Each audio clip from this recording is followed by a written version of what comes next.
മറ്റ് സംഘടനാ നേതാക്കൾ, പ്രിയങ്കരായ സന്നിധിയിലായിരിക്കുന്ന അമ്മമാർ, സഹോദരി സഹോദരന്മാർ, എല്ലാവർക്കും വളരെ വിനീതമായ നമസ്കാരം. തെരഞ്ഞെടുപ്പിൽ ചെറിയ നാളുകളുണ്ട്, ഏതാനും മണിക്കൂറുകൾ മാത്രം. ഈ പഞ്ചായത്തിൻ്റെ ഭാവി ഭാഗത്തെ നിർണ്ണയിക്കാൻ ഉത്തരവാദിത്തപ്പെട്ടവരെ നിയോഗിക്കുക എന്നുള്ള ഉത്തരവാദിത്വം തന്നെയാണ് നമ്മുടെ ഈ പ്രദേശത്തുള്ള വോട്ടർമാർക്ക്. ആ ഉത്തരവാദിത്വം നിർവഹിക്കുന്നത് വളരെ ചുമതലാബോധത്തോടും കാര്യനിർവഹണം ശേഷിയോടുകൂടിയാണ്.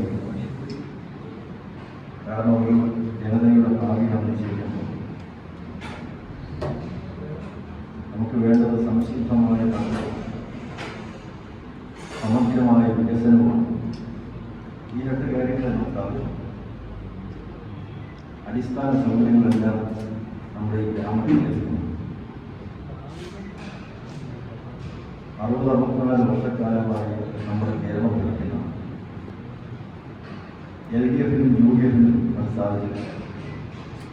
നമ്മുടെ പഞ്ചായത്തുകൾ എത്രയോ നാളുകളോളമായി നിലയിൽ തോന്നുന്നു. അവിടെയൊന്നും ഇപ്പോഴും അടിസ്ഥാന സൗകര്യത്തില്ല. കേരളത്തിൽ ഇപ്പോഴും 30%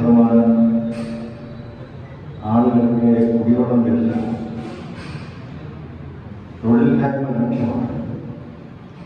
കേരളത്തിൻ്റെ പുറത്തേക്ക് നമ്മുടെ ചെറുപ്പക്കാർ ജോലി അന്വേഷിച്ച് പോവുകയാണ്. ഒരു തദ്ദേശ സ്വയംഭരണ സ്ഥാപനത്തിന് തൊഴിൽ സംരംഭങ്ങൾ ഉണ്ടാകുന്നില്ല. അതുകൊണ്ട് കേരളം വിട്ടു പോവുകയാണ് അവരെല്ലാം. ബോംബെ ചെന്നിട്ട് 28 ലക്ഷം മലയാളികൾ, ഡൽഹി ചെന്ന 35 ലക്ഷം മലയാളികൾ. എവിടെ നോക്കിയാൽ മലയാളികൾ. എന്താ നിങ്ങൾ ഇങ്ങോട്ട് ഇവിടെ വരാൻ കാരണം? കേരളത്തിൽ നിന്നിട്ട് കാര്യം ഈ ചോദ്യം കേൾക്കാൻ തുടങ്ങിയിട്ട് എത്ര നാളെ? ഒരു തൊഴിൽ തേടി എന്തുകൊണ്ടാണ് നമ്മൾ ഈ പ്രദേശത്ത് ഒരു ഗുജറാത്തിയെ കാണാം, ഒരു മധ്യപ്രദേശുകാരനെ കാണാം, ഉത്തർപ്രദേശുകാരനെ കാണാം. കേരളത്തിൽ തൊഴിൽ സംരംഭങ്ങൾ ഉണ്ടാകുന്നില്ല. കാരണം കേരളത്തിൽ നിക്ഷേപം വെക്കാൻ ആരും തയ്യാറുണ്ട്.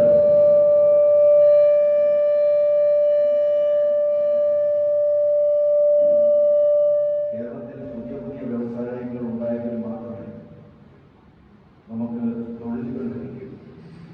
ഉണ്ടായിരുന്ന പരമ്പരാഗത വ്യവസായങ്ങൾ മുതൽക്കുള്ളത് കശുവണ്ടി. കേരളത്തിൽ അങ്ങനെ ശക്തി പ്രാപിച്ച് സ്വന്തം കാലിൽ നിന്നുള്ള വ്യവസായങ്ങളോ 800 ഫാക്ടറികൾ കൂട്ടിച്ചേർത്തത് 3 ലക്ഷം തൊഴിലാളികൾക്കാണ് തൊഴിൽ നഷ്ടപ്പെട്ടത്. കൈത്തറി നഷ്ടപ്പെട്ടു. എത്രയോ കൈത്തറികളാണ്, ശാലകളാണ് സ്ഥിതിപ്പെടുന്നത്.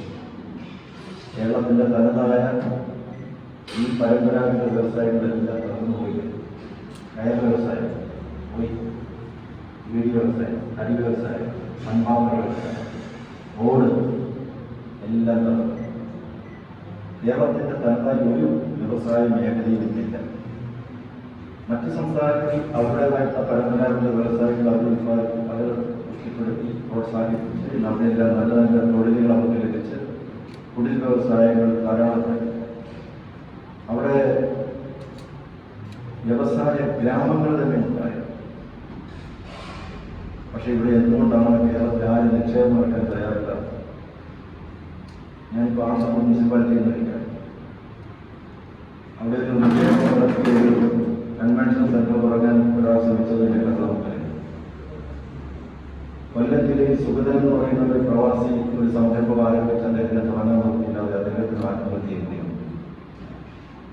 PSC റാങ്ക് ലിസ്റ്റിലുണ്ടായിരുന്ന 73ാം റാങ്കുകാരൻ തിരുവനന്തപുരത്ത് ആ റാങ്ക് ലിസ്റ്റ് ക്യാൻസലായി എന്നുള്ള വിവരം അറിഞ്ഞപ്പോൾ അയാൾ ആത്മഹത്യ.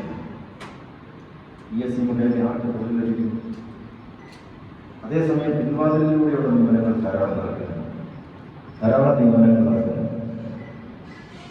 താൽക്കാലിക നിയമനങ്ങൾ നടത്തി സ്വന്തക്കാരെയും ബന്ധുക്കാരെയും ഒക്കെ ജോലി നൽകി ഇന്ന് CPM ഭരണാധികാരികൾ ശ്രമിച്ചുകൊണ്ടിരിക്കുന്നു. പക്ഷെ ഒരു പുതിയ വ്യവസായ സംരംഭം ആരംഭിച്ച് അത് പുഷ്ടിപ്പെടുത്തി 100 പേർക്ക് 1000 പേർക്ക് തൊഴിൽ കിട്ടുന്നുണ്ട്. തിരുവനന്തപുരം വിമാനത്താവളം വികസിപ്പിക്കാൻ വേണ്ടി ശ്രമിച്ചപ്പോൾ കോൺഗ്രസും സീറ്റും പറയുന്നത് വേണ്ട വേണ്ട എന്ന്. കാരണം അത് വികസിപ്പിച്ചെങ്കിലല്ലേ ടെക്നോ പാർക്ക് വികസിപ്പിക്കാൻ പറ്റും. വിദേശത്ത് നിന്ന് ധാരാളം വ്യവസായികൾ ഇവിടെ എത്തി നിക്ഷേപം ഇറങ്ങി നിരവധിയാളുകൾ തൊഴിൽ കിട്ടുന്ന സംരംഭങ്ങൾ ആരംഭിക്കാൻ പറ്റും. അതിലൊന്നും കോൺഗ്രസ്സുകാർ കമ്മ്യൂണിസ്റ്റുകാർ തയ്യാറില്ല. അവരുടെയൊക്കെ പറഞ്ഞുകൊണ്ടാണ് നമ്മുടെ കേരളം ഇങ്ങനെയായി. അവർ 2 നേട്ടങ്ങൾ മാത്രമാണ് കേരളത്തിന് വേണ്ടി അവർ നൽകിയ സംഭാവന. ഒന്ന്, നമ്മുടെ ഖജനാവ് കാര്യമാക്കി തന്നു. ഒറ്റ പൈസ വയ്ക്കുക, ശമ്പളം കൊടുക്കാൻ പോലും പുതിയൊരു സംരംഭം ആരംഭിക്കാൻ പണമില്ല, കടം വാങ്ങി കൂട്ടുകയാണ്. അപ്പോൾ ഒന്നാമത്തെ നേട്ടം അവർ ഈ കേരളത്തിലെ ജനങ്ങൾക്ക് ചെയ്തു തന്ന സംഭാവന ഖജനാവ് കാര്യമാക്കി. കഴിഞ്ഞ ജനുവരി മുതൽ ഖജനാവിൽ പണമില്ല. രണ്ടാമത്, നമ്മുടെ കടം ഉയർത്തിത്തത് 3.5 ലക്ഷം കോടി രൂപയാക്കി. എന്ന് പറഞ്ഞാൽ 3 കോടി ജനസംഖ്യയുള്ള കേരളത്തിൽ നമ്മൾ ജീവിക്കുന്ന നമ്മളെല്ലാവരും ഓരോ ലക്ഷം രൂപയുടെ കടക്കാരാണ്. ഈ ഗവൺമെന്റിന്റെ വലിയ നേട്ടം 3.5 ലക്ഷം കോടി രൂപ. ഈ ഗവൺമെന്റ് അധികാരം വിട്ടു പോകുമ്പോൾ നമ്മുടെ കടം 4 ലക്ഷം കോടി രൂപയായി. കടം ഇങ്ങനെ വാങ്ങിക്കൂടി ആരും വിട്ടു. ഇപ്പം മസാല ബോണ്ട്, ലോകബാങ്കിന്റെ ഇന്റർനാഷണൽ ഫിനാൻസ് കോർപ്പറേഷന് 1200 കോടി രൂപ എടുക്കാൻ പോകണം. കടം വാങ്ങിച്ചു കൂട്ടലാണ്. കടം വാങ്ങിച്ച് ഇവിടെ എന്തെങ്കിലും സംരംഭം ആരംഭിക്കുന്നത് മിടുക്കാണ്. ഈ കടം വാങ്ങി അടുത്ത തലമുറയുടെ തലയിലേക്ക് വെച്ചു കൊടുക്കുക. അടുത്ത തലമുറ, അടുത്ത ഭരണാധികാരി അവരിൽ വിട്ടു, അവരും കടം വാങ്ങിക്കും. ഇതിനേക്കാൾ വലിയ സംസ്ഥാനം UP, മധ്യപ്രദേശ്, അവിടെ കടമുണ്ടോ? വേണ്ട. തൊട്ടടുത്തുള്ള തമിഴ്നാട് കടമുണ്ടോ? അവരെല്ലാം പ്രത്യുൽപാദനപരമായ വ്യവസായ സംരംഭങ്ങൾ ആരംഭിച്ച് സർക്കാരിന്റെ വരുമാനം വർദ്ധിപ്പിക്കുക, ആദായം ഉണ്ടാക്കുക, ഖജനാവിലേക്ക് പണം കൊണ്ടുവരിക. അങ്ങനെ കൊണ്ടുവന്ന് അവർ അത് ചെലവഴിക്കുക. കേരളത്തിൽ മാറി ഭരിച്ച കോൺഗ്രസും കമ്മ്യൂണിസ്റ്റ് പാർട്ടിയും കടം വാങ്ങി ഇവിടെ പലരിലും കൊണ്ട് നിക്ഷേപിക്കുക. പാലാരിവട്ടം പാലം പണി കോടിക്കണക്കിന് രൂപകളുടെ ചെലവഴിച്ചു. എന്ത് ഫലം? ഇപ്പം അത് പൊളിക്കുക. ഇതുപോലുള്ള കാര്യങ്ങൾ, റോഡുകൾ, ഇതിലൊക്കെ ഒരു റോഡ് പണിത് കഴിഞ്ഞാൽ, PWD പണിത് കഴിഞ്ഞാൽ 3 മാസം 4 മാസം കഴിഞ്ഞാൽ വീണ്ടും കുത്തിപ്പൊളിക്കുക, അടുത്ത കോൺട്രാക്ട് കൊടുക്കുക. ഇങ്ങനെ ഓരോ കാര്യങ്ങൾക്ക് വേണ്ടി അനാവശ്യമായ ചെലവുകൾ നടത്തി ഒന്നിനും ഇങ്ങോട്ടേക്ക് ആദായമില്ലാതെ ഈ കേരളത്തെ പട്ടിണിയിലാക്കിയ, തൊഴിലില്ലായ്മയുടെ ഒരിക്കലും പരിഹരിക്കാൻ വയ്യാത്ത വലിയ ഒരു ഗർത്തത്തിൽ കൊണ്ട് ചാടിച്ച ഈ ഭരണാധികാരികളാണ് കോൺഗ്രസ്സുകാരും കമ്മ്യൂണിസ്റ്റുകാരും. ഒരു പഞ്ചായത്തിലെങ്കിലും നേരാവണ്ണം ഒരു വികസന പദ്ധതികൾ നടപ്പാക്കാൻ കഴിയുന്നുണ്ടോ? അതേസമയം ഈ രാഷ്ട്രീയ നേതാക്കന്മാരെ എല്ലാവരും പണം സമ്പാദിച്ച് വെട്ടിപ്പും തട്ടിപ്പും നടത്തി, അഴിമതി നടത്തി കോടികൾ സമ്പാദിച്ച കഥകൾ നമ്മൾ ഓരോ ദിവസം കേട്ടുകൊണ്ടിരിക്കുകയാണ്. ഇവരൊക്കെ രാഷ്ട്രീയ പ്രവർത്തനം നടത്തുന്നതിന് വേണ്ടിയാണ്. അവർക്ക് അധികാരം എന്ന് പറയുന്നത്, അല്ലെങ്കിൽ ഭരണം എന്ന് പറയുന്നത് അഴിമതി നടത്താനും തട്ടിപ്പ് നടത്താനും പണമുണ്ടാക്കാനും കോടീശ്വരന്മാരാകാനും അവർക്ക് കിട്ടുന്ന അവസരമാണ്. അധികാരം പണമുണ്ടാക്കാനുള്ള അവസരമാണ്. പക്ഷേ NDA പറയുന്നു അധികാരം ജനസേവനത്തിനുള്ള അവസരമാണ്. അത് നമ്മുടെ പ്രധാനമന്ത്രി നരേന്ദ്രമോദി കാണിച്ചു തന്നിരിക്കുന്നു. 6 വർഷക്കാലമായി അദ്ദേഹം ഭരിക്കുന്നു. അദ്ദേഹത്തിന്റെ മന്ത്രിസഭയിലെ ഒരാൾക്കെതിരെ പോലും അഴിമതി ആരോപണം ഉന്നയിക്കാൻ നമ്മുടെ നാട്ടിലെ, നമ്മുടെ ഭാരതത്തിലെ ഒരു പ്രതിപക്ഷ കക്ഷികൾക്ക് പോലും കഴിഞ്ഞിട്ടില്ല. ലോക്സഭയിലോ രാജ്യസഭയിലോ സാധിച്ചിട്ടില്ല. 6 വർഷക്കാലം കൊണ്ട് 60 വർഷം കോൺഗ്രസിന് നടപ്പിലാക്കാൻ കഴിയാത്ത ജനക്ഷേമ പദ്ധതികൾ ഇന്ന് 227 പദ്ധതികൾ നമ്മുടെ പ്രധാനമന്ത്രി നരേന്ദ്രമോദി നടപ്പാക്കി. 60 വർഷക്കാലം ഇവർ എന്ത് ചെയ്യുകയായിരുന്നു? നമ്മുടെ നാടിന് വേണ്ടി എന്ത് ചെയ്തു? നമ്മുടെ പ്രതിരോധ രംഗത്ത് എന്ത് ചെയ്തു? നമ്മുടെ ശാസ്ത്ര ഗവേഷണ രംഗത്ത് എന്ത് ചെയ്തു? കാർഷിക രംഗത്ത് എന്ത് ചെയ്തു? കാർഷിക രംഗം അവർ മുടിപ്പിക്കാനല്ലാതെ നശിപ്പിക്കാനല്ലാതെ വേറെ എന്താണ് അവർ ചെയ്തിരുന്നത്? പണ്ട് കാലത്ത് ഈ പാർട്ടിക്കാരെല്ലാവരും ആവശ്യപ്പെട്ട കാര്യം നരേന്ദ്രമോദി ഓരോന്നായിട്ട് നടപ്പിലാക്കുകയാണ്. എല്ലാവരും എല്ലാ കാലത്തും പണ്ട് കാലത്തും ആവശ്യപ്പെട്ടുകൊണ്ടിരുന്ന കാര്യങ്ങളല്ലേ നടപ്പിലാക്കി. CAA പൗരത്വ ഭേദഗതി നിയമം നടപ്പിലാക്കിയത് ഇതൊക്കെ കോൺഗ്രസ്സുകാരും കമ്മ്യൂണിസ്റ്റുകാരും പണ്ടും ആവശ്യപ്പെട്ട കാര്യമല്ലേ? അവരൊക്കെ ഇത് ആവശ്യപ്പെട്ടതല്ലേ? മറ്റ് രാജ്യങ്ങളിൽ മതപീഡനം മൂലം ജീവിക്കാൻ നിവൃത്തിയില്ലാതെ ഭാരതത്തിൽ വന്ന് കഴിയുന്നവർക്ക് പൗരത്വം കൊടുക്കണമെന്ന് ആവശ്യപ്പെട്ടത് ആരാണ്? അത് മഹാത്മാഗാന്ധിയാണ്, അത് ജവഹർലാൽ നെഹ്റുവാണ്, അതുപോലെ സീതാറാം യെച്ചൂരിയും അതുപോലെ PC ജോഷിയും പോലെയുള്ള പണ്ട് കാലത്തെ കമ്മ്യൂണിസ്റ്റ് പാർട്ടി നേതാക്കന്മാരാണ്. അവരുടെയൊക്കെ പ്രസംഗങ്ങൾ, ഉപേഷ് ഗുപ്തയുടെയൊക്കെ പ്രസംഗങ്ങൾ ഇന്ന് ആർക്കും വായിക്കാവുന്നതാണ്. അവർ രാജ്യസഭയിലും ലോക്സഭയിലും നടത്തിയ പ്രസംഗങ്ങൾ എല്ലാം കാശ്മീർ ഭാരതത്തിന്റെ അവിഭാജ്യ ഘടകമാണെന്ന് പറഞ്ഞതാരാണ്? നമ്മുടെ പ്രധാനമന്ത്രിയായിരുന്ന ജവഹർലാൽ നെഹ്റുവും ഇന്ദിരാഗാന്ധിയും ഒക്കെയല്ലേ പറഞ്ഞത്? അവർക്ക് പ്രത്യേക ഭരണഘടനയും പ്രത്യേക പതാകയും വേണ്ട എന്ന് പറഞ്ഞത് ആരാണ്? അത് പ്രാവർത്തികമാക്കിയപ്പോൾ ഇപ്പോൾ ഒച്ചപ്പാടുണ്ടാക്കുന്നത് കോൺഗ്രസും കമ്മ്യൂണിസ്റ്റ് പാർട്ടിയും. മുത്തലാഖിന്റെ വിഷയം, ഏത് വിഷയം എടുത്ത് നോക്കിക്കഴിഞ്ഞാൽ ഇപ്പൊ കർഷകരുടെ വിഷയം, ഈ കർഷകരുടെ ഈ APMC അതായത് മണ്ഡി മാർക്കറ്റ് വിഷയം, അതിൽ മേൽക്കോയ്മ അവസാനിപ്പിച്ച് കർഷകർക്ക് പ്രയോജനം ചെയ്യണം, ഈ APMC ആക്ട് തന്നെ ഭേദഗതി ചെയ്യണമെന്ന് പറഞ്ഞത് ശരത് പവാറാണ്, കമ്മ്യൂണിസ്റ്റ് പാർട്ടി നേതാക്കന്മാരാണ്. അവർ കേന്ദ്രത്തിന്റെ മന്ത്രിമാർക്ക് എഴുതിയ കത്തുകൾ ഇന്ന് എല്ലാവർക്കും വായിക്കാവുന്നതാണ്. ഇതെല്ലാം ഒരു കാലത്ത് ആവശ്യപ്പെടുകയും അവർ ഭരിച്ചിരുന്ന കാലത്ത് നടപ്പിലാക്കാതിരിക്കുകയും ചെയ്തു. BJPയും NDAയും ഒക്കെ പ്രകടന പത്രികയിൽ വളരെ വ്യക്തമായി മാനവശകൾ ഈ നാട്ടിലെ ജനങ്ങൾക്ക് നൽകിയ വാഗ്ദാനങ്ങൾ ഓരോന്നായിട്ട് നടപ്പിലാക്കിക്കൊണ്ടിരിക്കുമ്പോൾ എന്തിനാണ് ഈ കോൺഗ്രസും കമ്മ്യൂണിസ്റ്റ് പാർട്ടി ഇത്രയധികം ബഹളം? മോഡിയുടെ പണം വേണ്ട എന്നാണ് പിണറായി വിജയൻ പറയുന്നത്. കേരളത്തിൽ വികസന പ്രവർത്തനം ഞങ്ങൾക്ക് പണം വേണ്ട എന്നാണ്. ഇങ്ങനെ വികസനത്തിൽ രാഷ്ട്രീയം കാണുന്നത് എന്തിനാണ്? വികസനത്തിന്റെ അടിസ്ഥാനം മനുഷ്യത്വമാണ്. ഒരു പ്രദേശത്തെ ജനങ്ങൾക്ക് അടിസ്ഥാന സൗകര്യങ്ങൾ ചെയ്തു കൊടുക്കേണ്ടത് മനുഷ്യത്വത്തിന്റെ അടിസ്ഥാനത്തിലാണ്. NDA കാണുന്നത് അങ്ങനെയാണ്. അവിടെ രാഷ്ട്രീയം നോക്കാൻ പാടില്ല. ഈ കേരളത്തിലേക്ക് എത്ര കോടി രൂപയാണ് കേന്ദ്ര സർക്കാർ നൽകിയത്? നാഷണൽ ഹൈവേയുടെ വികസനത്തിന് 37,000 കോടി രൂപയാണ് കേരളത്തിൽ നൽകിയിരിക്കുന്നത്. കാർഷിക വികസനത്തിന് വേണ്ടി, ഗ്രാമീണ റോഡുകളുടെ വികസനത്തിന് വേണ്ടി കോടിക്കണക്കിന് രൂപ നൽകിയിട്ടില്ലേ? ജലശക്തി മിഷൻ എന്ന് പറയുന്ന കുടിവെള്ള വിതരണ പദ്ധതിക്ക് വേണ്ടി കോടിക്കണക്കിന് രൂപ നൽകിയിട്ടില്ലേ? ഉണ്ടല്ലോ. ഈ കേരളത്തിന് വേണ്ടി കോടിക്കണക്കിന് രൂപ എല്ലാ വികസന പദ്ധതിക്കും വേണ്ടി നൽകുന്നുണ്ട്. തൊഴിലുറപ്പ് പദ്ധതി മൂന്നാമത്തെ ഗഡു കൊടുത്തത് 2100 കോടി രൂപയാണ്. തൊഴിലുറപ്പ് പദ്ധതി സഹാക്കന്മാര് ഈ പാവപ്പെട്ട ഈ നമ്മുടെ സ്ത്രീ തൊഴിലാളികളുടെ അടുക്കൽ, സഹോദരിമാരുടെ അടുക്കൽ ചെന്ന് പറയും, ചോദിക്കും, പിണറായി തരുന്ന സർക്കാർ, കേരള സർക്കാർ തരുന്ന പണം, കൂലി ഒക്കെ കിട്ടുന്നില്ലേ എന്നൊക്കെ സ്നേഹത്തോടു കൂടി പോയി ചെന്ന് അവരുടെയൊക്കെ മനസ്സ് പിടിച്ചെടുക്കാൻ കള്ളപ്രചരണം നടത്തുന്ന സഹാക്കന്മാരെ നമുക്ക് ഓരോ ഗ്രാമങ്ങളിൽ കാണാൻ കഴിയും. പക്ഷേ ഇതിനൊക്കെ പണം കൊടുക്കുന്നത് കേന്ദ്രത്തിൽ നിന്നാണെന്നുള്ള യാഥാർത്ഥ്യം ഈ കേരള സർക്കാർ മറച്ചു വെക്കുകയാണ്. എല്ലാ പദ്ധതികൾക്കും അങ്ങനെ തന്നെയാണ്. എല്ലാ വീടുകളിലും വൈദ്യുതി എത്തിക്കും എന്ന് മോദി സർക്കാർ പറഞ്ഞിട്ടുണ്ട്. വൈദ്യുതി എത്തിച്ചു. ഗ്രാമജ്യോതി എന്ന് പറയുന്ന പദ്ധതി പ്രകാരമാണ്. അതുപോലെ എല്ലാ ഇടങ്ങളിലും ഇനി ശൗചാലയങ്ങൾ പണിയും. ഭാരത് പദ്ധതിയുടെ ഭാഗമായി പണിത് കഴിഞ്ഞു. എല്ലാ കാര്യങ്ങളും നടപ്പിലായിക്കൊണ്ടിരിക്കില്ല. ഇതൊക്കെ പാവങ്ങൾക്ക് പ്രയോജനം ചെയ്യുന്ന കാര്യമല്ലേ? ഗ്യാസ് കണക്ഷൻ എല്ലാ പാവപ്പെട്ടവർക്കും ഗ്യാസ് കണക്ഷൻ കൊടുത്തു എന്ന് പറഞ്ഞു, കൊടുത്തു. ഇനിയും ആർക്ക് വേണമെങ്കിലും അപേക്ഷിക്കാമെന്ന് പറഞ്ഞിട്ടുണ്ട്. അപേക്ഷിക്കുന്നവർക്കൊക്കെ കൊടുത്തിട്ടുമുണ്ട്. ജൻധൻ യോജന പാവങ്ങൾക്ക് ബാങ്കിന്റെ സമീപ പ്രദേശത്തു കൂടി പോലും പോകാൻ നിവൃത്തിയില്ലാതിരുന്ന പാവപ്പെട്ടവർക്ക് 1 രൂപ പോലും ബാങ്കിലിടാതെ 0 ബാലൻസ് ബാങ്ക് അക്കൗണ്ടുകൾ എഴുതി പാസ്ബുക്ക് കൊടുത്തിട്ടില്ല. അവർക്ക് വേണമെങ്കിൽ റുപ്പി കാർഡിന്റെ അടിസ്ഥാനത്തിൽ വായ്പ എടുക്കാം. ഇതൊക്കെ ചെയ്തു കൊടുത്തത് ഈ നാട്ടിലെ പാവങ്ങൾക്ക് വേണ്ടിയാണ്. പിണറായി സർക്കാരിനോട് ചോദിക്കുന്നു, നിങ്ങൾ എന്ത് ചെയ്തു? പാവപ്പെട്ടവർക്ക് വേണ്ടി മോഡി സർക്കാർ ഇന്ന് ചെയ്യാൻ കഴിഞ്ഞത്, അദ്ദേഹം ഒരു പാവപ്പെട്ട കുടുംബത്തിൽ പിറന്നു, ഒരു ദരിദ്ര കുടുംബത്തിലാണ് പിറന്നത്.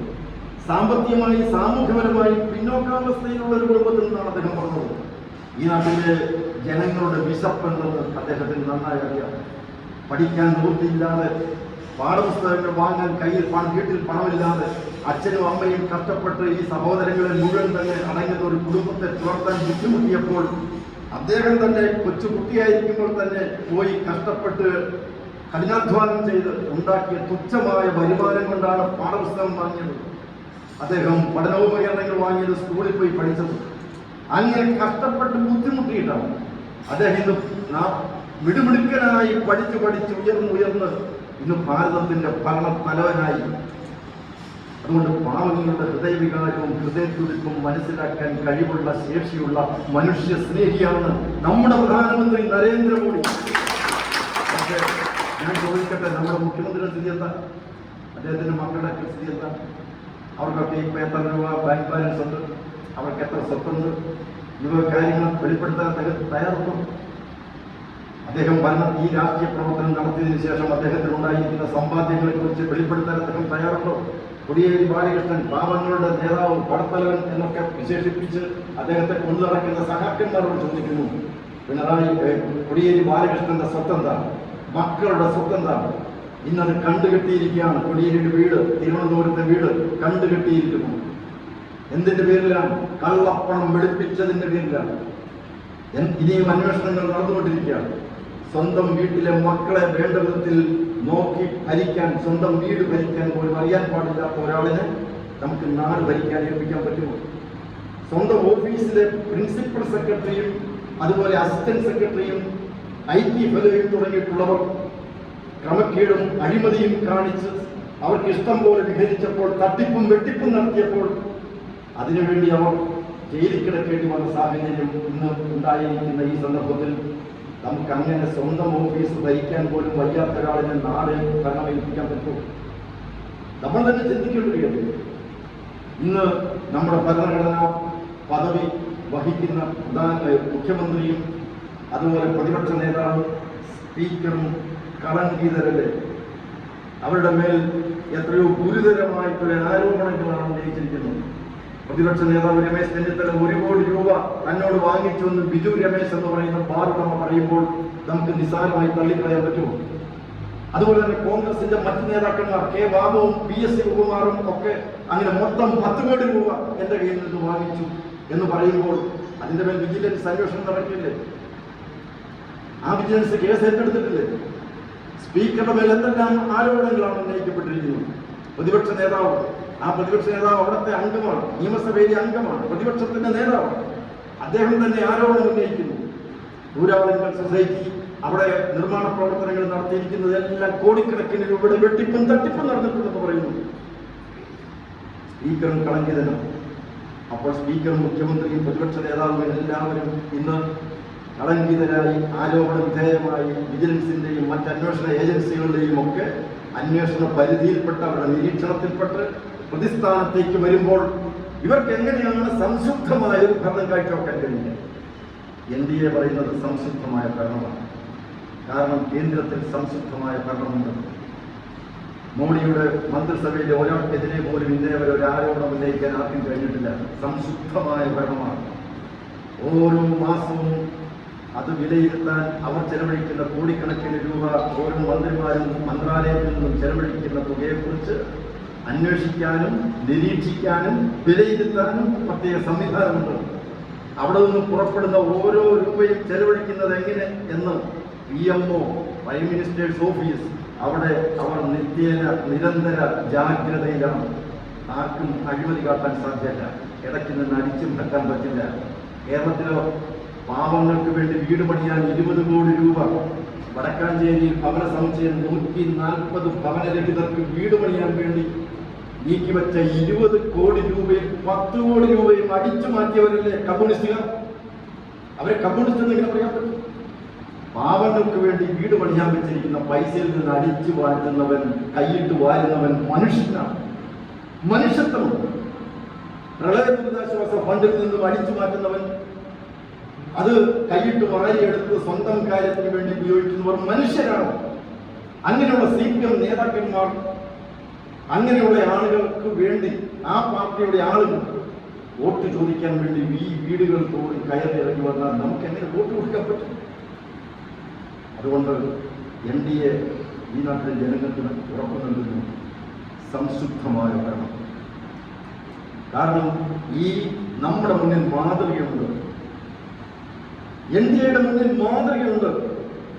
ആ മാതൃക എന്ന് പറയുന്നത് ലോകം മുഴുവൻ ആരാധിക്കുന്ന, അടുത്ത കാലത്തും ബിൽ ഗേറ്റ്സ് എന്ന് പറയുന്ന ഏറ്റവും വലിയ സാങ്കേതിക വിദ്യയിൽ ഏറ്റവും പരിണിതനായിട്ടുള്ള അദ്ദേഹം പോലും ഈ ഭാരതത്തിലെ ഭരണ മാതൃകയാണ് എന്ന് വിശേഷിപ്പിച്ച, അതിൻ്റെ ചുക്കാൻ പിടിക്കുന്ന നമ്മുടെ എല്ലാം ദേശീയ പുരുഷൻ, ഈ നാടിൻ്റെ, ഈ ലോകത്തിൻ്റെ മുഴുവൻ തന്നെ സമാരാധ്യനായ ഈ രാഷ്ട്രത്തലവൻ, ഭരണത്തലവൻ, നരേന്ദ്രമോദിയാണ് നമ്മുടെ മാതൃക എന്ന് പറയുന്നത്. നമ്മുടെ മാതൃകയാണ്. ഞാൻ CPM-കാരോട് ചോദിക്കും, കമ്മ്യൂണിസ്റ്റുകാരോട് ചോദിക്കും, നിങ്ങളുടെ മാതൃകയാണ്. ഈ തെരഞ്ഞെടുപ്പ് മാതൃക ആരാണെന്ന് പറയും. NDAക്ക് പറയാനുണ്ട്, മാതൃകയുണ്ട്. സാക്ഷാൽ നരേന്ദ്രമോദി. അദ്ദേഹത്തിന്റെ ചിത്രം വാൾ പോസ്റ്ററിൽ അച്ചടിക്കാൻ നമുക്ക് മടിയൊന്നുമില്ല, അഭിമാനമേയുള്ളൂ. പക്ഷേ എന്താ, ഒരു പാർട്ടി സഖാക്കൾക്ക് കൊടിയേരി ബാലകൃഷ്ണന്റെ ചിത്രം അച്ചടിച്ച് ഒരു വാൾ പോസ്റ്റർ ഇറക്കി വോട്ട് ചോദിക്കാൻ എന്തുകൊണ്ട് നിങ്ങൾക്ക് ധൈര്യമില്ല? എന്തുകൊണ്ട് പിണറായി വിജയന്റെ ചിത്രങ്ങളൊന്നും കാണുന്നില്ല? രമേശ് ചെന്നിത്തലയുടെ ചിത്രം വെച്ചുകൊണ്ട് നിങ്ങൾക്ക് വോട്ട് ചോദിക്കാൻ പറ്റും? അവരൊക്കെ കളങ്കിതരാണ്. അവരൊക്കെ അഴിമതിയും കൂട്ടും ആഡംബരവും തട്ടിപ്പും വെട്ടിപ്പും ഒക്കെ നടത്തിയതിന്റെ പേരിൽ കിട്ടിയിട്ടില്ല. അതുകൊണ്ട് സംശുദ്ധമായ സമഗ്രമായ വികസനം, രണ്ടാമത്തെ കാര്യമാണ് സമഗ്രമായ വികസനം. കാരണം മഹാത്മാഗാന്ധി സ്വപ്നം കണ്ട ഗ്രാമസ്വരാജ് അത് ഞാൻ യാഥാർത്ഥ്യമാക്കും എന്ന് നമ്മുടെ പ്രധാനമന്ത്രി നരേന്ദ്രമോദി പറഞ്ഞിട്ടുണ്ട്.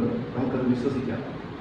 ഗ്രാമസ്വരാജ്, ഗ്രാമപഞ്ചായത്തുകളിലാണ് ഭാരതത്തിന്റെ ആത്മാവ് എന്ന് പറയുന്നത് നരേന്ദ്രമോദിയാണ്. അതുകൊണ്ട് ധാരാളം ഗ്രാമജനോദ്ധാരണ പദ്ധതികളും ഗ്രാമവികസന പരിപാടികളും കേന്ദ്ര സർക്കാർ നടപ്പിലാക്കുന്നുണ്ട്. ആ നടപ്പിലാക്കുന്ന പദ്ധതികളുടെ ഗുണഫലങ്ങൾ നമ്മുടെ ഈ പഞ്ചായത്തിലും കിട്ടുന്നുണ്ട്. കൈതപ്പുറം പഞ്ചായത്തിലും കിട്ടുന്നുണ്ട്. കൈതപ്പുറം പഞ്ചായത്തിലേക്കും കൊണ്ടുവരേണ്ടത്. ആ പദ്ധതികളെല്ലാം നമുക്കിവിടെ കൊണ്ടുവന്ന് അതിന്റെ ഗുണഫലങ്ങൾ ഇവിടുത്തെ അവസാനത്തെ വരിയിൽ നിൽക്കുന്ന അവസാനത്തെ ആളിനും അതിന്റെ ഗുണഫലങ്ങൾ ലഭിക്കണം. നമ്മൾ അതിനുവേണ്ടിയാണ് മത്സരിക്കുന്നത്. അതിനുവേണ്ടിയാണ് ഇന്നത്തെ ജനങ്ങളോട് വോട്ട് ചോദിക്കുന്നത്. കൈതപ്പുറം ഗ്രാമം വലിയൊരു പൈതൃകമുള്ള ചരിത്രമുള്ള ഗ്രാമമാണ്. ഈ പ്രദേശത്ത് പണ്ടുകാലം മുതൽ ഒരു വലിയ സാംസ്കാരികവും ധാർമ്മികവും സാമൂഹ്യപരവുമായ ഒട്ടേറെ പരിവർത്തന സംരംഭങ്ങളും നേട്ടങ്ങളും കൈവരിക്കാൻ കഴിഞ്ഞിട്ടുള്ളൊരു മണ്ണാണ്. ഈ മണ്ണിൽ ഇനിയും ഒരു പരിവർത്തനത്തിന്റെ ശബ്ദം ഉയർന്നു. ഒരു മാറ്റം. ഇത്രയും നാളും കോൺഗ്രസ്സുകാരും കമ്മ്യൂണിസ്റ്റുകാരും നമ്മുടെ പഞ്ചായത്ത് ഭരിച്ചു. ഇനി നമുക്ക് ഈ പഞ്ചായത്ത് ഭരിക്കാൻ NDA വോട്ട് ചോദിക്കുന്നത് ഈ പഞ്ചായത്തിന്റെ രക്ഷയ്ക്കാണ്, നാടിന്റെ രക്ഷയ്ക്ക്, ജനങ്ങളുടെ സുരക്ഷയ്ക്കാണ്, അവരുടെ വികാസത്തിനും വികസനത്തിനും വളർച്ചയ്ക്കും പുരോഗതിക്കും വേണ്ടിയാണ്. നമ്മുടെ നാട് വികസിക്കണം, വളരണം, പുരോഗതി പ്രാപിക്കണം. നമുക്കത് മാത്രമേ ഉള്ളൂ. എല്ലായിടത്തും വെള്ളമെത്തണം, എല്ലാവർക്കും തൊഴിലെടുക്കണം, എല്ലാവർക്കും വീട് വേണം, എല്ലാവർക്കും വിദ്യാഭ്യാസ സൗകര്യങ്ങൾ വേണം, വ്യവസായം, വാണിജ്യം, വ്യാപാരം തുടങ്ങിയ മേഖലകളിലൊക്കെ കുതിപ്പുണ്ടാകണം.